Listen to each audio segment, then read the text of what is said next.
I began, I didn't have a chance to work with everybody in the English Subject Center, but I worked with Ben and Jane, Gawthorpe, Payman, Leboff, and Sandy Venables, and I thought before the conference closed, we should recognize the hard work that all of those people put into this conference.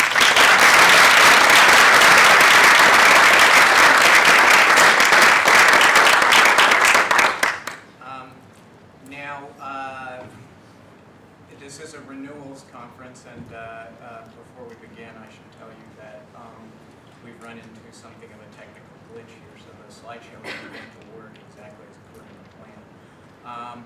But that'll simply mean that we'll all get a chance to read more slowly as we work through this. So give me 1 second to see how this is measured.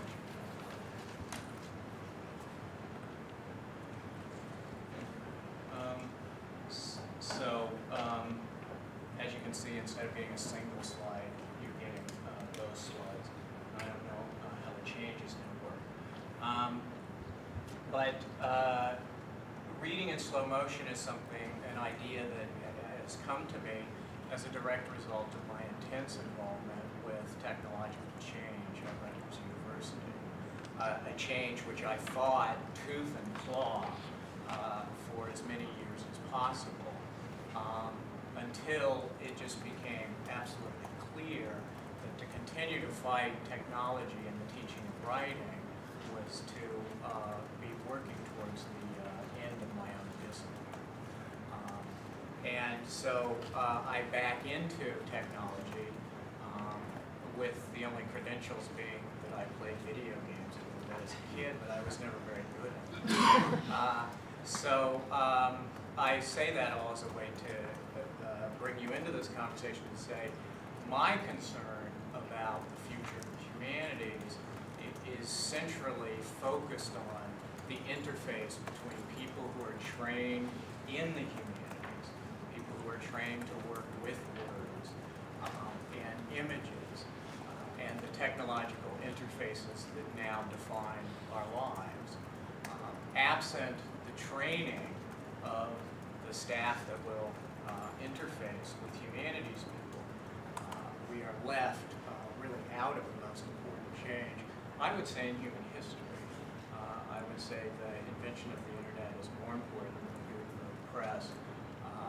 It has transformed the world as we know it in the past 10 years, and the effects are really only just beginning to be felt.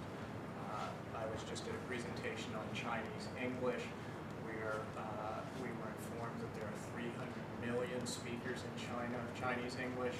I would just point out to you that that's more people than are in the United States. The use of Chinese English is directly committed with and concerned with communicating across the internet. As that population grows, English as we know it will be transformed. Now, my own intellectual work, my scholarly work, is with a concern with apocalyptic narratives.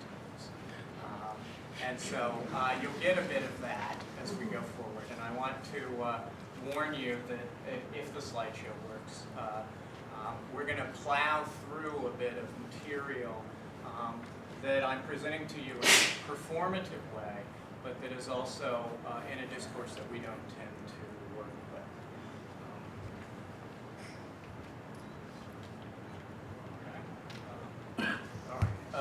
Well, we'll do this a different way. And some of the slides will be legible.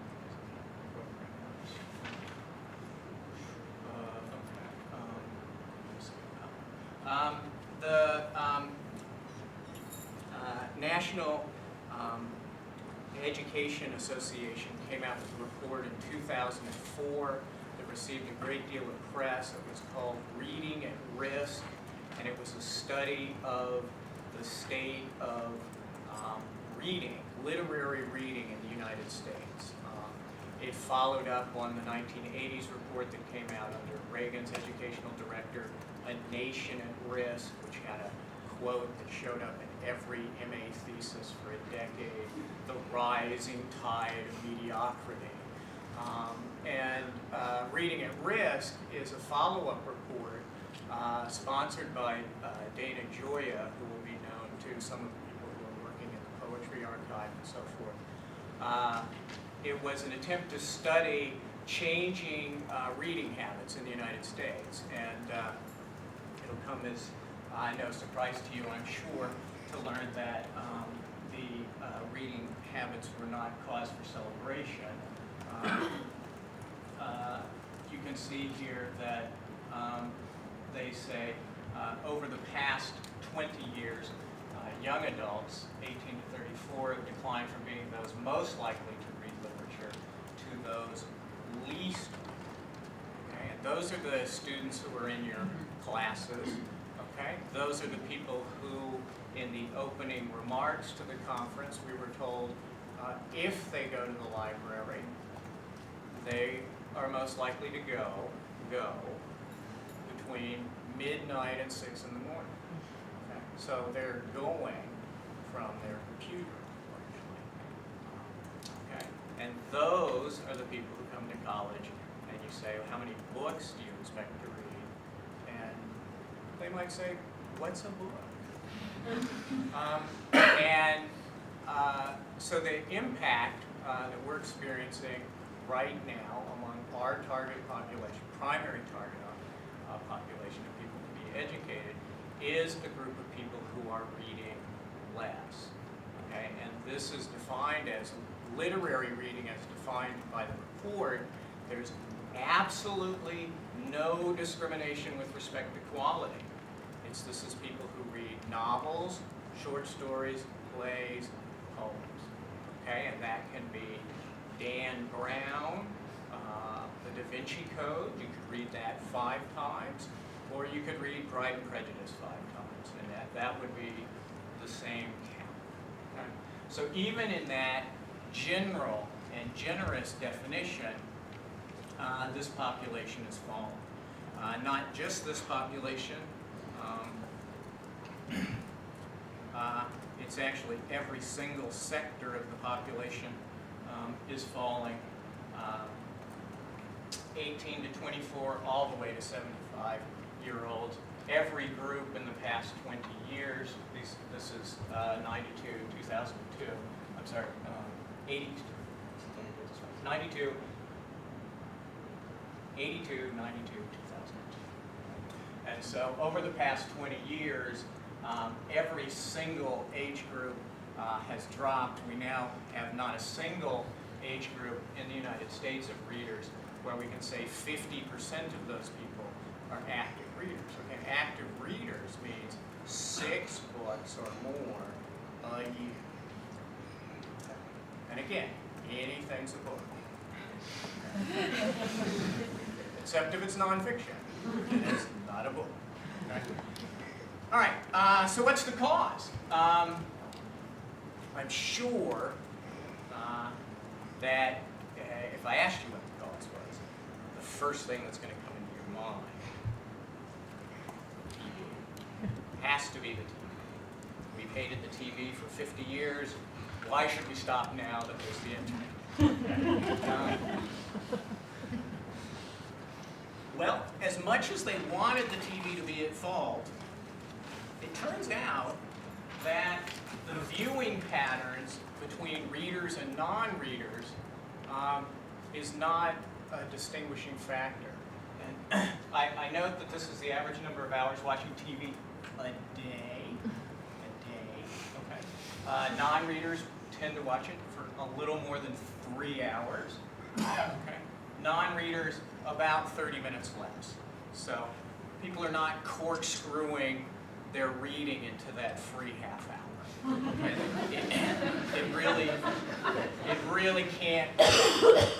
Okay, so as much as we might want to kill our TV sets, that's not going to solve the problem. Okay, so they look to the next area. I'm sorry, I don't know why we're losing the top there. Okay, so that should say the internet is very likely a cause of the decline. And you see here that the percentage of the age group that uses the internet, 87% of people under 30 use the internet. Again, 83% of people under 50, and all the way down. So what are people doing with their time that they used to spend reading literary works? It's on the web. They're on the net. Okay? The greatest percentage use is among the people who used to be those most likely to read. Okay? 81% of people with some college education, regardless of age, use the internet. 90% of those who go to college, and then it follows income level directly. Direct correspondence. Okay? So these people who used to read, and now they're, getting their tickets online. They're figuring out and using their leisure time in those ways. So that's one reality that we have to confront when we face change in the humanities in the 21st century. There's a sensitive issue that they bring up delicately, which is they say that the change in the reading rates in the United States could be a direct result of the growth of the Hispanic population. And I don't think you have to know a lot about numbers to wonder at why they use the phrase could be. Okay?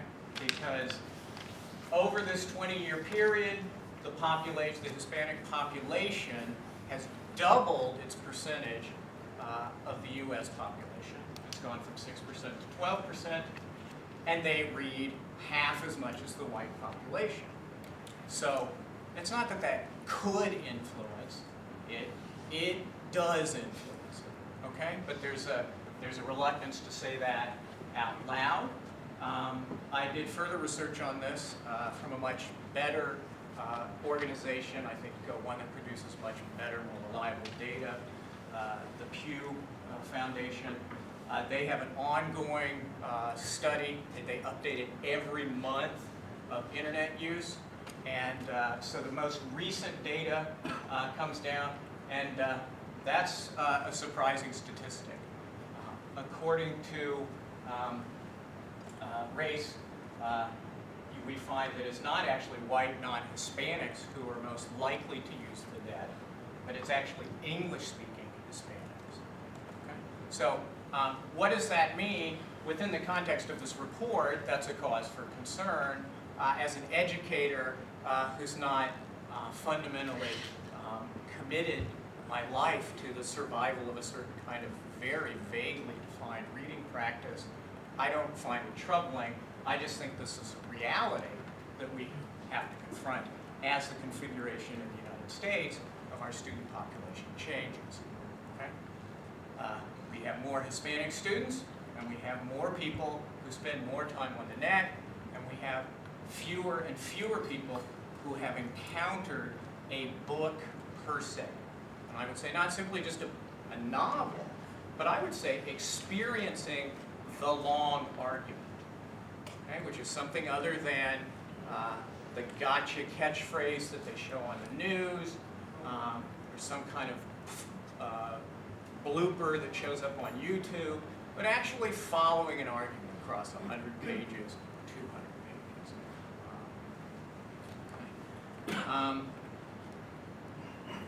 There's a third factor that may have affected the scores, and again they say may have. The evaluation was taken in 2002 in the United States. This was directly in the wake of 9/11, directly in the wake of the search for bin Laden, and then the invasion of Afghanistan. Maybe that affected people's reading practices. I think definitely. I got here on Saturday. My wife and I went out for coffee. There were folks at the other table reading their paper furiously. This was Sunday breakfast. They got up and left. And what they left behind, still in its plastic seal, was the Times special supplement on summer reading. Okay? They didn't open it, and why not? Okay, why not? Because they were reading about Glasgow, and they were reading about the threat in downtown London. Okay, so our political climate makes the decision to focus on fiction conceivably a curious decision. Sorry if this were timed, that wouldn't look that way, but so what does that say? So what's the only growth area? The only place that there's been growth that you can't see, right? Well, it turns out it's creative writers. The only area where there's growth in the United States is in creative writing. Okay? And this isn't really in terms of percentage of the population, but it's just in raw numbers. 14.4 million people in 2002 considered themselves as having participated in activities of creative writing that were not sponsored. Okay, the kind of writing that has come up a great deal in this conference: life writing, autobiography, narrative. Okay, so to sum up, we have lots more people declaring themselves as creative writers, and we have the activity of reading either literature or poetry sliding entirely off the grid. I'm sorry, this slide doesn't work because it was funny. But if you extrapolate from this, you can say that poetry ceases to exist as a meaningful cultural form in the United States by the year 2027, and that's when the total number of people who read poetry crosses the line from the total number of people who say they are creative writers. Okay, so, and those of you who've taught creative writing probably won't be surprised by that, because so many students who come into creative writing don't seem to read, right? They're just, and I'll get to this issue of why that is the case. Okay, but right now, we're at a 2-to-1 ratio for every person who calls themselves a creative writer. There are 2 people in the United States who read creative writing. Okay, and what we're approaching here is a 1-to-1 ratio in advantage. Same thing in literature. I can't get to the graph, unfortunately. Most of us won't be here when literature disappears. Okay, but that's 2075. Literary reading off the grid.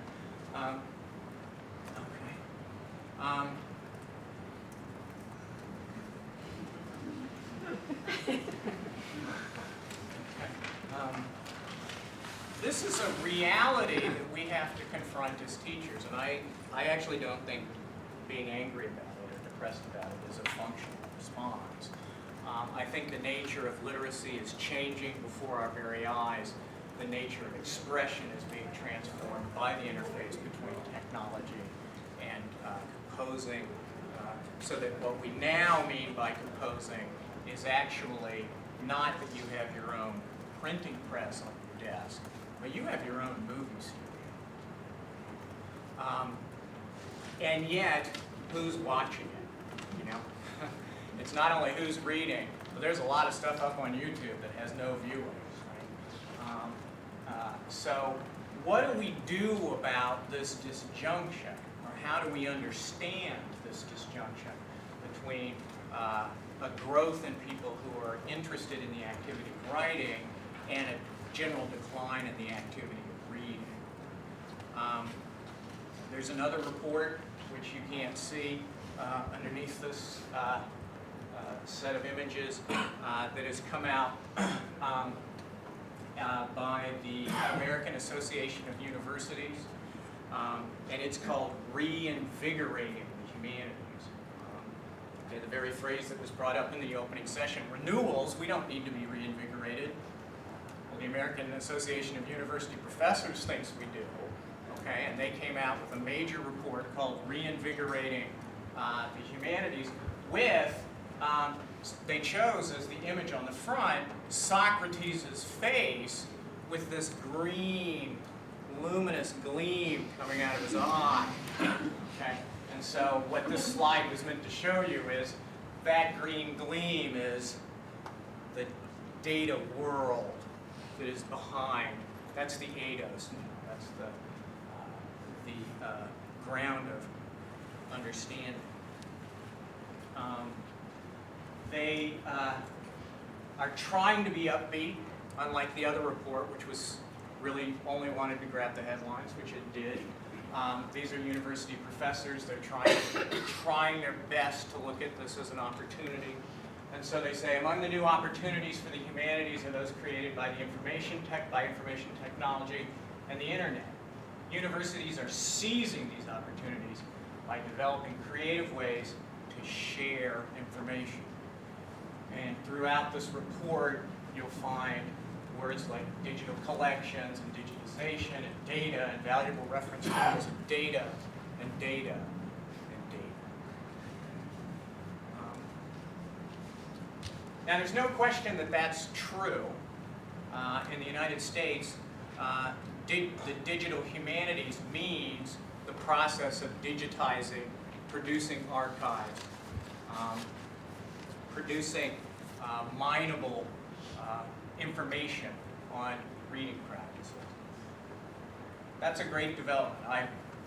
I agree with those who foresee the day when it won't simply be early English books online, where you get every book that was printed and you can now get it online. Eventually, it's going to be every book. Every book.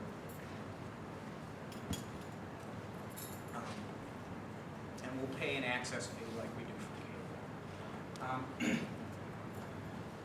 Okay, but even in the digital age, books and libraries continue to be the primary resources for humanists. Books remain the foundation of the humanities. There's a foundational connection that we feel with books. It's embodied, it's physical, it's visceral. Even the most tech-oriented people I know don't settle down at night in their bed and huddle with their laptop to read.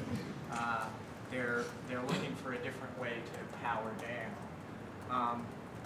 But as that statistic that we got at the beginning of the conference shows, what's the greater and greater likelihood is that our libraries with actual print in them are going to become more and more empty and unfamiliar spaces to our students, unless we have a Starbucks. Now, what they recommend is more leadership. They have 10 recommendations: more leadership, more faculty, more successful recruitment and placement of graduate students, more flexible structures for collaboration, and 5 other recommendations that we can't see, but you get the point, right? Okay? More, more, more. Everything more. What do we need? We need more. Okay? I think that's I want to say there's an autism in that professional response that changes in reality. We need more. Okay? Why? I mean, why should anybody invest in what we're doing during this time of great change? I felt this would be a more appropriate cover for their description. We need to rethink how we interface with our students and with institutions and how we respond to change. That means actually living the life of the mind that we celebrate with our students. One that accepts change, involves and acknowledges the possibility of transformation over the course of your whole life. And we just have happened to find ourselves in a time where we have to learn radically new skill sets. My mom retired in the late 90s. She was good at email and everything, but she was really able to spend her entire academic career with books, just with books. No graduate student who's being trained right now is ever going to have that life. even if they're in Anglo-Saxon, especially if they're in Anglo-Saxon, right? The digitization of these texts, particularly the ones that aren't copyrighted, makes this information available. So there's no longer, I need a grant to go to England so I can get to this archive. It's go to your room, download it, start doing your work. All right. That's an enormous change. Now the cover of the other report, the one Reading at Risk, had on the cover an empty library. It's black and white. And then in the front corner is a young man, 12, 13, bent over reading a book. And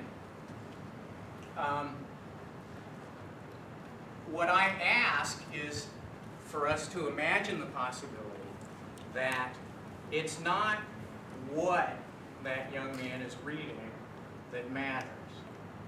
It's how.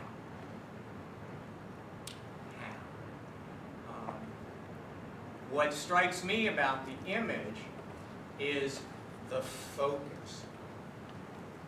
I was in this presentation yesterday on the Poetry Archive, and folks were so happy to hear live poetry read by the poets reading their own poems. And people in the room talked about how calming it was. Now, maybe what's important about the humanities and reading is the process of training your mind to focus. Maybe that's what we specialize in, and that what we need to train students to do is how do you focus in the age of distraction.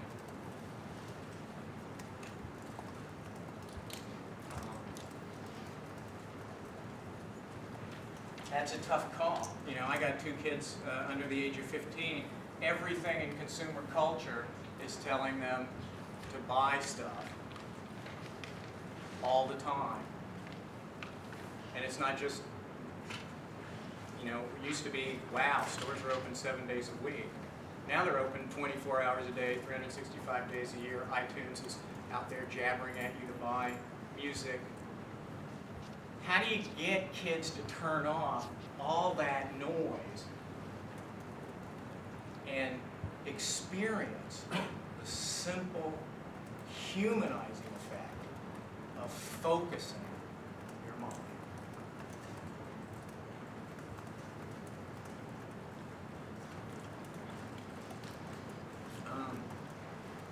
Now I want to guess here, I want to hypothesize that maybe the growth in creative writers is really just an expression of the desire to feel creative. We live in a culture where it's a winner-take-all society. You know, either you're David Beckham or you're a slob. You know, or you're Paris Hilton and you're a slob. But I have a much longer argument that's against the professionalization of our discipline, which I think has been utterly disastrous. But I won't go into that today. But I want to celebrate amateur culture, amateur readings. I don't know about you. I've spent 20 years teaching. I've taught thousands of students. I would like to think that those people take the message of focusing in my class. Because the world doesn't need another 1,000 composition teachers. And I only have them for one class. I teach entry-level classes, 15 weeks, 30 hours with these people. What's the impact that you want to have in the classroom? If it's not, I hope they take Middlemarch with them, which I wish they would. What's the thing you want to take your students to take away? I want my students now to begin to experience the feeling of being creative.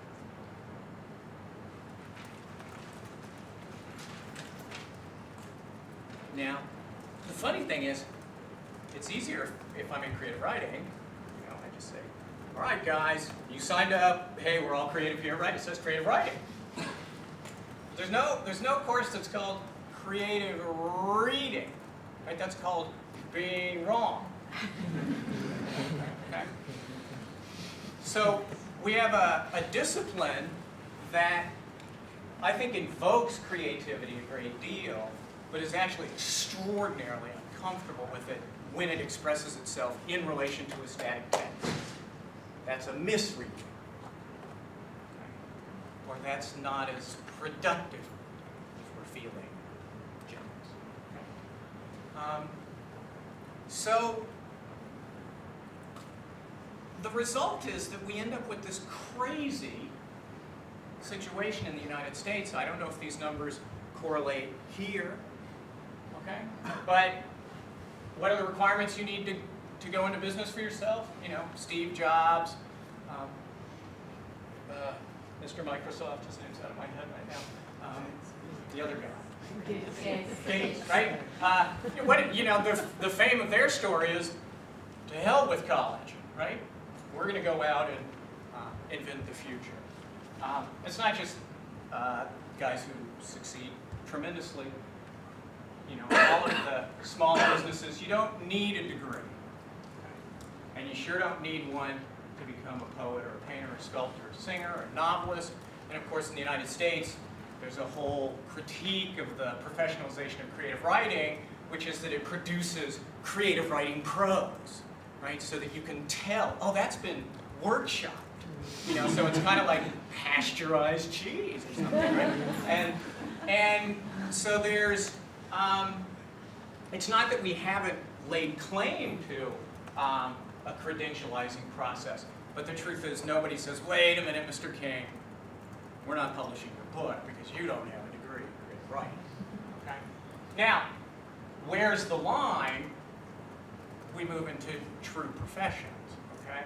What does it take to become a lawyer in the United States to earn your doctorate in law? It takes 3 years, and then you study for the bar exam, and then you're practicing law. You want to cut people open and move their organs around? That takes a little longer, okay? 4 years, then you do an internship, then you do a residency. But those are the easy ones. Reading!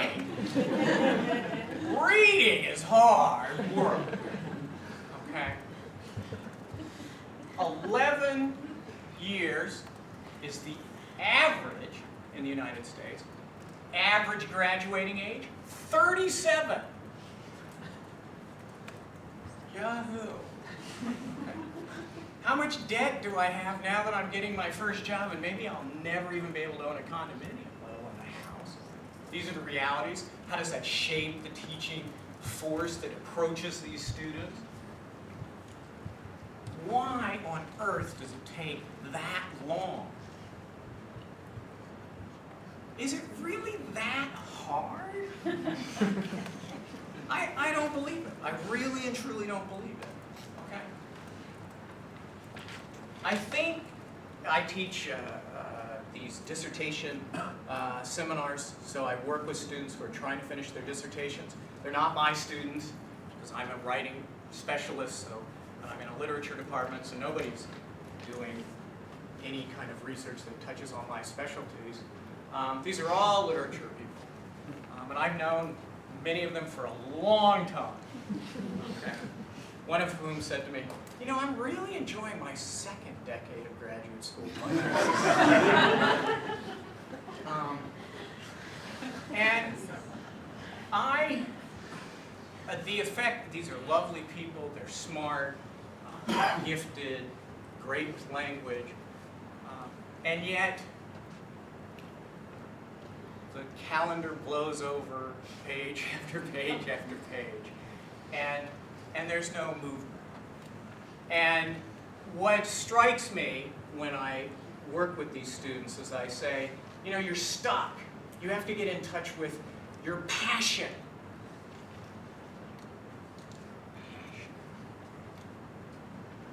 Just trying to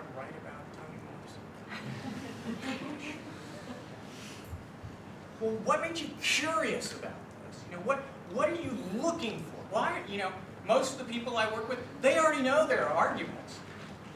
I'm working on the representation of blah, blah, blah in this century in order to illustrate blah, blah, blah. Wow, you should be able to finish that in a day, right? That just sounds like back the truck up and unload the stuff. Why?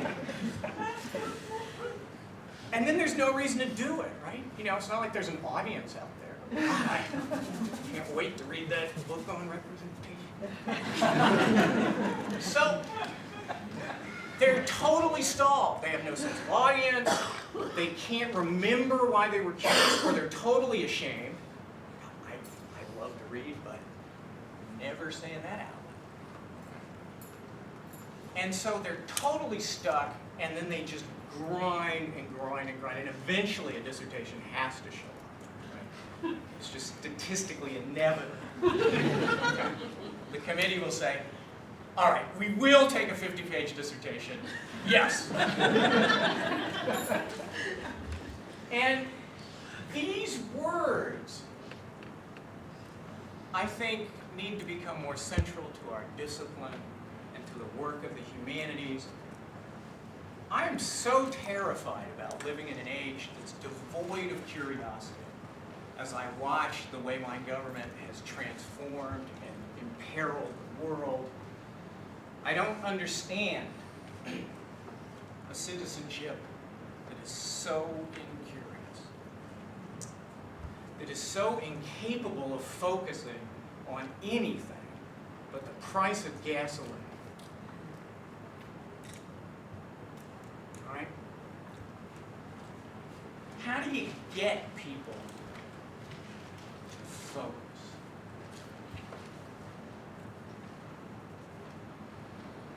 I think a great mistake in our profession is to believe that you get people to focus and specialize by assigning a lot of stuff. You want to specialize in rhetorical theory? Well, we're going to start off with Cicero and Aristotle. And get back to me in 8 years with a topic. And the topic ends up being, this is something that can be done. Okay? It's not something there's a passion about, a curiosity, an urgency. It's simply, it can be done. Okay? Nobody's looked at the use of this word in this rhetorical tradition. Fine, why should they? Okay? Why does it matter? And when, in the humanities, the real question of why does it matter is it matters to me. That's my job. It matters to me. And I'm going to convey to you that it matters. That's humanizing. Okay? It's making a connection. So, I was set up to teach this essay writing class. I usually just teach introductory essay classes, so I work with students who are new to college. Most of them are new to the activity of reading nonfiction prose that's more than 20 pages long. That's a brain buster. We spend a whole semester on 20. I can't remember what he said on page 2. And long argument, I'm just trying to get kids to deal with the short argument. Okay? That an idea starts here on page 2, and then it moves, and it bifurcates, and then it's complicated, and you're somewhere else at the end of the essay. Okay? And then the students rush off to other classes where the larger commitment and concern is with content ingestion. And then people are surprised that when they get to the capstone, their senior year, they can't do anything but write summaries, pedestrian resumes, or irate things that don't make any sense. And so I decided, well, I'm going to teach this class, and I'm going to teach it in slow motion. And I can choose a book that I don't like. Okay? Right? I think that's incredibly important. Because then they hate it, I hate it too. You don't hate it half as much as I do. But I assigned it, and we're reading it 10 pages at a time for the next 10 weeks. And we're not reading it to hate it. Okay? We're not reading it to build the stronger and stronger and stronger case of letting the idiot. Because that's pointless and it's not true, and that's not a productive way to engage with ideas. That's not how genuine research works. You should spend time with people you don't agree with. Now, in the age of identity politics, that has simply meant you need to spend time with people who have different racial types or gender types from yourself. And then suddenly it turns out, well, that's a lot of spending time with people who all think the same thing. We need to spend time with ideas we don't agree with, because that forces us to work at the edge of our own understanding. And that's what I think the humanities are good for. The humanities are about ambivalence and ambiguity. You know that. You ask anybody in the humanities, well, what do you think we should do? Yeah. And that can seem like wishy-washy, or that's a state of mind that acknowledges the complexity of the world. And then we say to our students, we want you to be in the humanities, now go write a really compelling argument. Okay? So that there isn't complexity. In the end, Toni Morrison's a great writer, or she's not.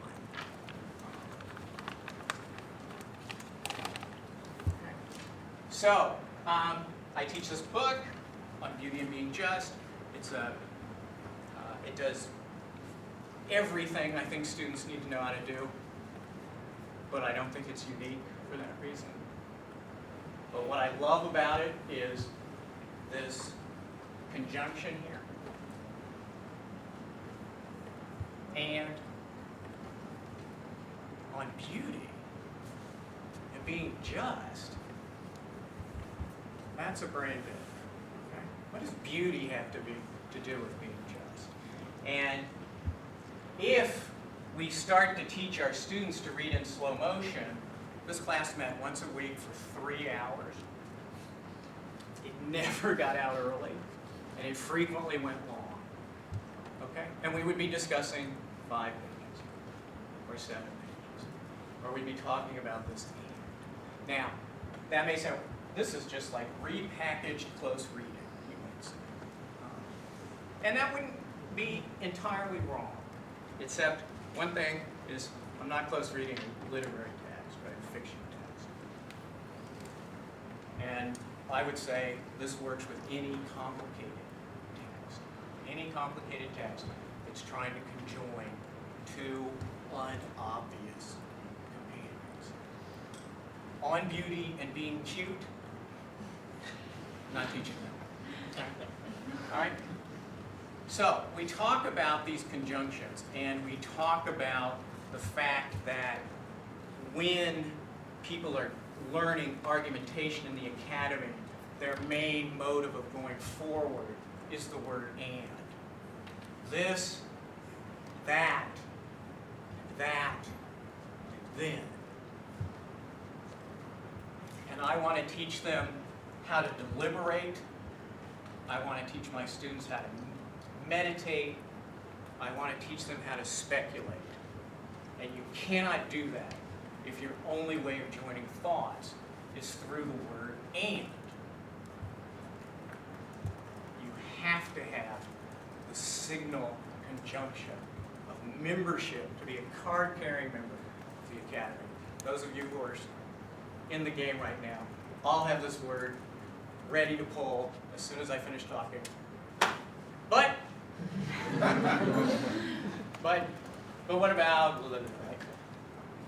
and my students have been told, well, but you just leave that out of your paper because that messes it up, complicates it. I have a slogan in my class. I say, no but, no B. Okay?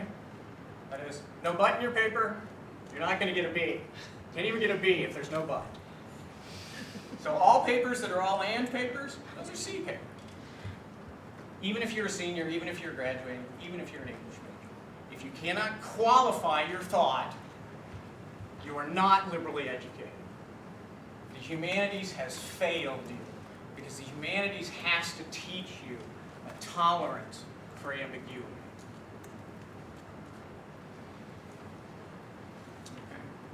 So, what this was supposed to show you is that when you read in slow motion, it's not like there's no action.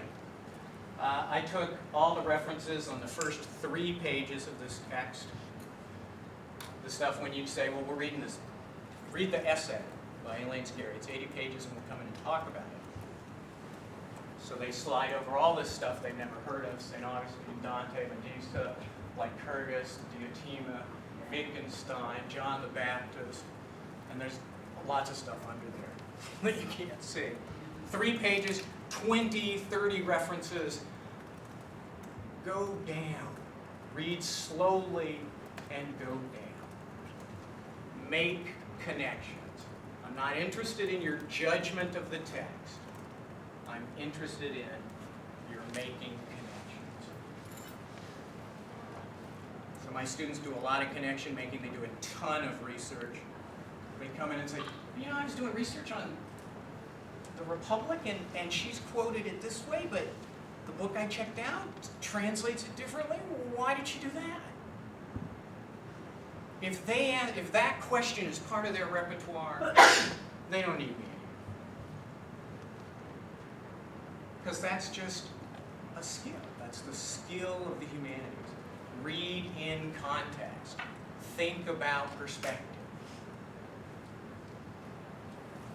Okay. What do you get? The goal for me is experience. The experience of creativity, which is not the same thing as the experience of awe of someone else's mastery. In fact, what I would say is when people become creative and they slow down and they start to care about what they're thinking, they actually do start to appreciate that other people think in more complicated ways. They can see it. They can see, oh, you know what? Elaine Scarry, she was fooling with us for like 4 pages. That was like something she didn't believe. Reading fast, they would have thought, well, that was what she thought. Okay? They slow down and they start to have a sensitivity to the quality of more complicated thought, and that is not genetically endowed. It is our job to provide students with that skill set so that they can perform. And if we don't, I don't know what we're doing, but we're not doing what I think of as the sorry. Let me see, is there any way I can bring this together?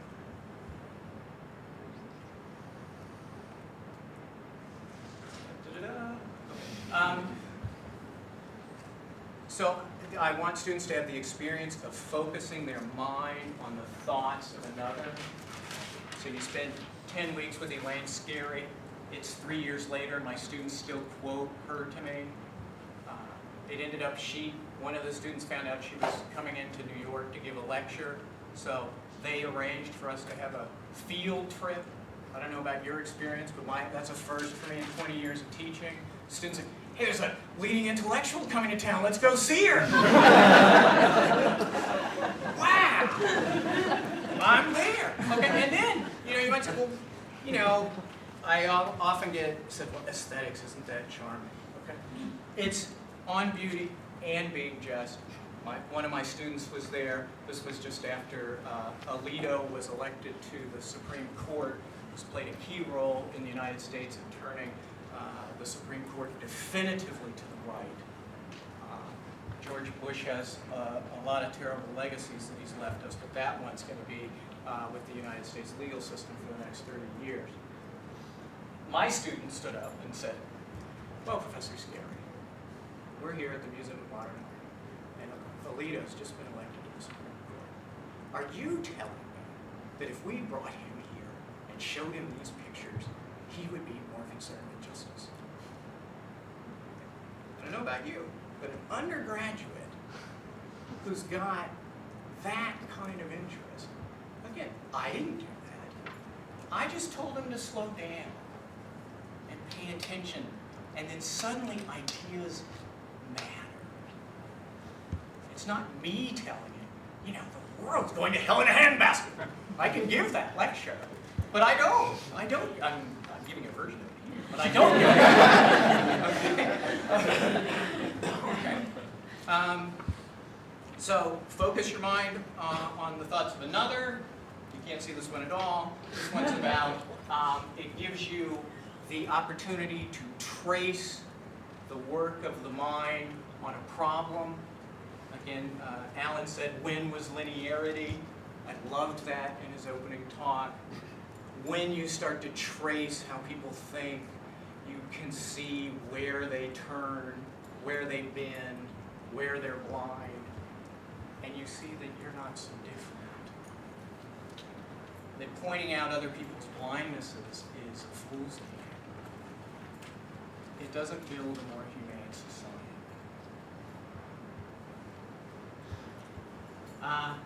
You get the experience of working regularly at the edge of your own understanding. You know, students will say to me, well, she refers to Hesiod here. What does Hesiod do? That was a while ago. Okay. So that's one kind of understanding. Your limited knowledge gets exposed. But also, your ability to explain everything in advance. The students start asking questions that you would never imagine. And they are asking questions that they never would imagine.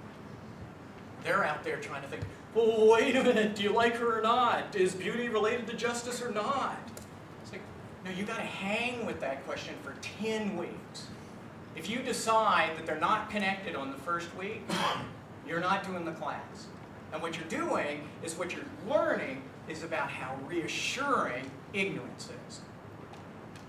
You roll back and you go, oh yeah, they're connected. I know that.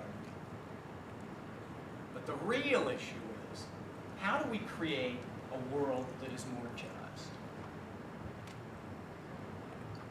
I don't know if beauty has anything to do with that. But I haven't found anybody yet in teaching this class who wasn't interested in one question or the other.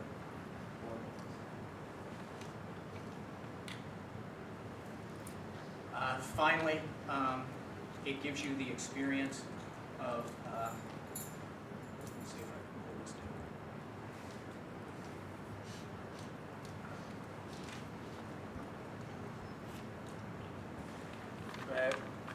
There was a phrase in one of the earlier presentations about unseating the teacher's authority, which has been a long-standing idea in pedagogical practice.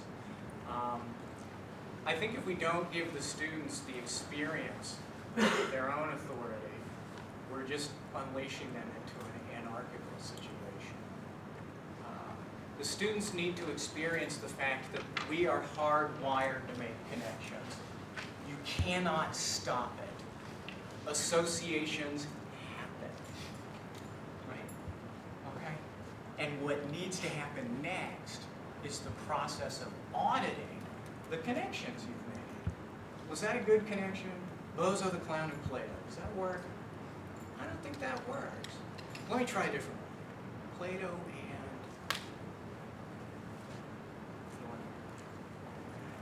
and what I'm interested in is having students think through the way in which who says what, why, and how they say it, and to whom, where. Those are all interconnected. And they don't necessarily reinforce each other in an obvious way. They can contaminate each other, they can complicate each other, they can contradict each other. So in conclusion,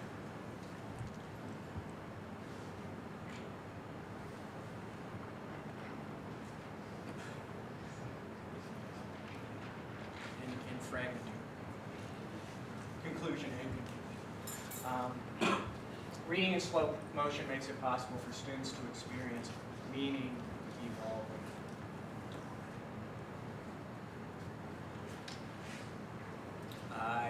Last night I was at the Globe and saw the performance of Othello.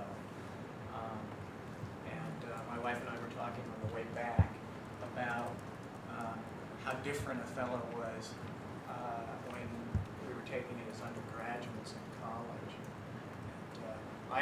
I thought it was all about whether Iago was innately evil. I'm older now, not necessarily wiser, but I am older, and the play speaks to me differently now.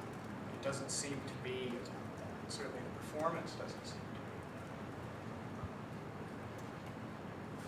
be. And that's okay. Literature that will stay with you will grow with you over time as your body ages, as your mind ages, as you change your set of concerns. To me, the question of whether it's a good play or not is utterly uninteresting. It's an opportunity to explore ideas. And the ideas I'm interested in now in middle age are very different from the ideas I was interested in as an anxious, nervous teenager into college. You can experience the mind moving to the edge of its understanding and overboard into confusion. If we don't teach our students how to tolerate confusion, they're not going to have much luck once they're on the other side of the door. And the last thing is, it teaches them to travel away from the past into a future that is yet to be determined. One of the phrases that I know we're quite preoccupied with in the discipline is over-determination. And this other phrase, always, already, happened. All of that is, I would say, a projection of an institutional, professional sense of despair and depression. The future is open, and we have to teach our students how to live with how profoundly confusing that is, so that they can participate